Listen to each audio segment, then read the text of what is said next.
successful naman kayo. Ano ba? Siyempre, that's what the Ano pa gagawin mo sa Evan mag-girlfriend? Si Coach yun.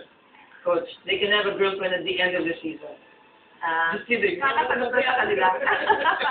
Sobrang swerte po ng mga naging girlfriend namin.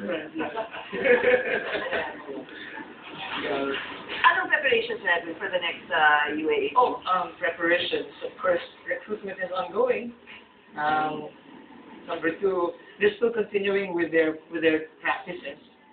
So we don't live for the UAAP alone, because there are other leagues that we join sometimes, so that in a way to prepare also. But for them it's a year-round thing. Yeah. So we don't stop training. Oh, except maybe for 2 weeks or a week.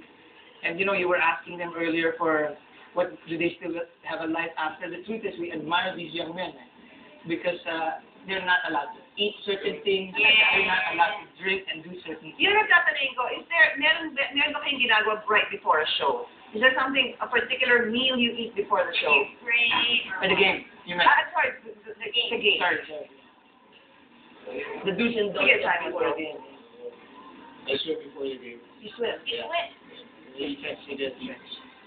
And what you eat? Spaghetti. You eat spaghetti? Yeah, for carb loading. Yeah, for energy. Wow. Me, at least 3 hours before the game, I already eat something. So 3 hours, going 3 hours for the game, I don't put anything in anymore. Pero yung 3 hours before, malakas ang kain mo, kanin, ulam, Not really, just rice or carbonara, something like that. Light also. Oh, that's very good. I took down notes, huh? So I can tell our players. Before ng game, siguro burger. Burger.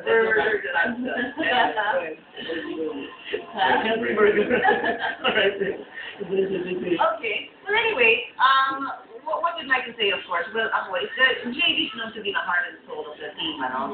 And, minsan nga, si Meyer Hopper tsaka si Kasha, bakit ka late? Kasha ka, late ka. Yun ang ano, pero it's JD's last year, so we'd like to say thank you, and of course, congratulations.